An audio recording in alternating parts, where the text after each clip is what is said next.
Hello, I'm Brian and you're watching Someplace or Another. And today we're at the Ulysses S. Grant Historic Site.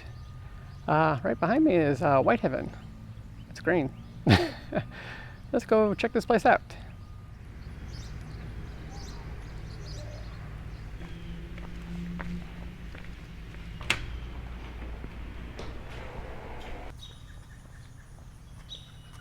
Without further ado, let me tell you a little bit about the story.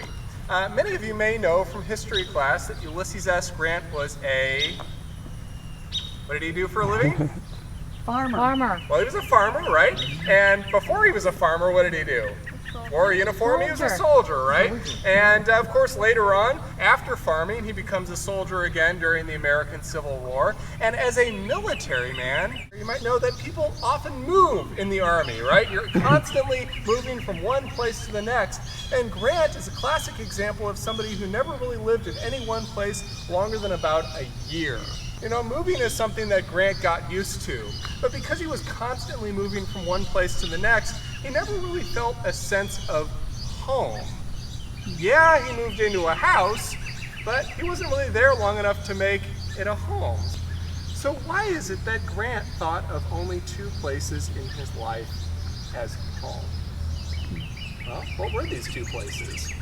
One, I'll tell you, was the White House. Grant called the White House home for 8 years, and he definitely formed an emotional attachment to it. After all, his children finished growing up there, but they didn't start growing up in the White House. Where'd they start growing up?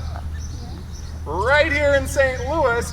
This is the only other house in Grant's life that he calls home. And the reason is, this is one of two places that he lives collectively with his family. It's where they make these memories together. On top of that, there's another family connection to this place. This was Grant's wife's childhood home as well. So not only does Grant raise his family here, Julia Dent Grant grows up here herself. And I should mention that when Julia was growing up, the property that we're looking at today was about 850 acres. Today we have just 10 acres left, or the very core of that property, including the main house and 4 historic structures. We know that when Julia was growing up, this large farm was actually a working plantation. Her father purchased and used slave labor here on the property, something that the Dents were very much accustomed to and preferred as a type of lifestyle. Julia very much appreciated the fact that they grew up with slave labor. After all, she didn't have too many chores on this farm. In fact, she said, "I never had a chore in my life I didn't want."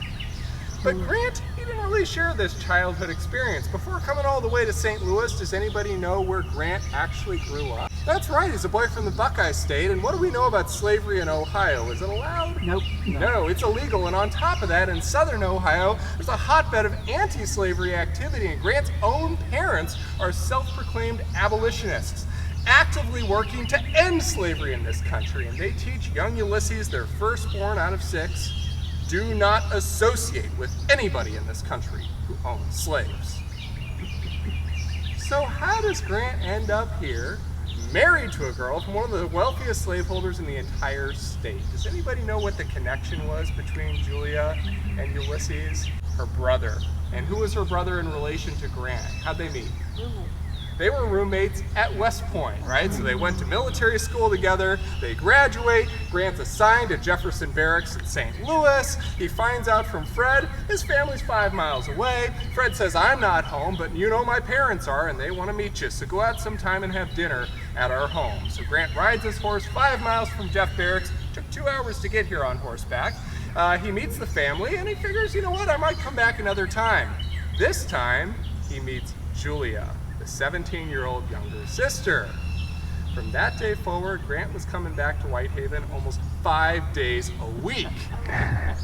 Needless to say, he's not coming to see the parents anymore. He's coming to ride horses with Julia. They read their favorite books to each other at night. You can see where this is going. After 4 months, the two begin to fall in love. But at this point, Grant is a soldier, and now he's being called away to serve an active duty in an uprising or an upcoming conflict with Mexico. And Grant decides before leaving St. Louis, he better tie things down, help secure the relationship, and the only way he can think to do that is to take off his class ring, sit down on the front porch, and propose marriage to this girl he's only known for 4 months. Julia's a bit taken back by that proposal. She didn't really think of Grant in a marriage sort of way, right? She thought of him more as a friend. But Grant persisted, and after 3 proposals, she did say yes to an engagement to become engaged someday. Well, they traded rings and Grant went off to war. 4 years later, they marry in St. Louis, and soon they find themselves living with the in-laws at Whitehaven, where they live off and on as Grant is also traveling with the military. Grant, and you should know, Grant never wanted to be in the Army. It was his dad's idea to send him to West Point. He figures if the Army's not going to keep me with my family, I might as well get out of the Army and start a new career as a farmer. Moves back to Whitehaven, and for 6 years, Grant's going to live on the property with his in-laws, working side by side with his father-in-law's 30 slaves. And you can imagine how this starts to affect Grant's position on slavery, his position on civil rights. I would say that Grant is really kind of developing a more profound hatred of slavery during his time in St. Louis, something that would certainly come into play later during his generalship and career as president. But aside from the slavery issue, Grant is also here trying to make a living. And I should tell you, this great big farm was never a successful business. It lost money every year, and Dent and Grant were going under financially speaking. And by the end of the 1850s, Grant had worked odd jobs selling firewood, collecting rent, trying his hand at real estate. Nothing paid the bills. He ran for city engineer, the only other election that Grant ever conducted, or a campaign I should say, lost that, and in 1860 he realized he couldn't afford to live here anymore. So, once again, he moves to a new place. Only briefly does he stay in Galena, Illinois, before the Civil War breaks out and the North and South split apart. Grant realizes he doesn't want his children growing up in a divided nation. So he joins the Union, tries to preserve the country best he can. Little did he know, he'd be very successful in winning battles, and by the end of that war, Grant is not only the commander of the entire Union Army, he's also the victor of that conflict, and a national celebrity. And he decides, you know what, I'm going to move back to Whitehaven, get away from it all. So he buys the farm from his father-in-law. He makes his plans to come back, but much to his surprise, that very year, he's elected president. I say that's a surprise, and that might surprise you all, but Grant didn't campaign at all in that election. He didn't even want to run. But once nominated and elected, he felt it was his duty to serve. So he goes on to serve 8 years in the White House. We also know that Grant picked out the color that you see on the house today. Might seem like an odd choice, but in the 1870s, Paris green was at the height of fashion. Everybody wanted their house to be this color. Thanks for joining me on today's adventure. I will see you someplace or another. Don't forget to like, subscribe, and have a great day. Oh yeah, by the way, across the street is Grant's farm, which right now I believe is closed. Yep, it's closed. Hopefully sometime in the near future they'll be able to open it up.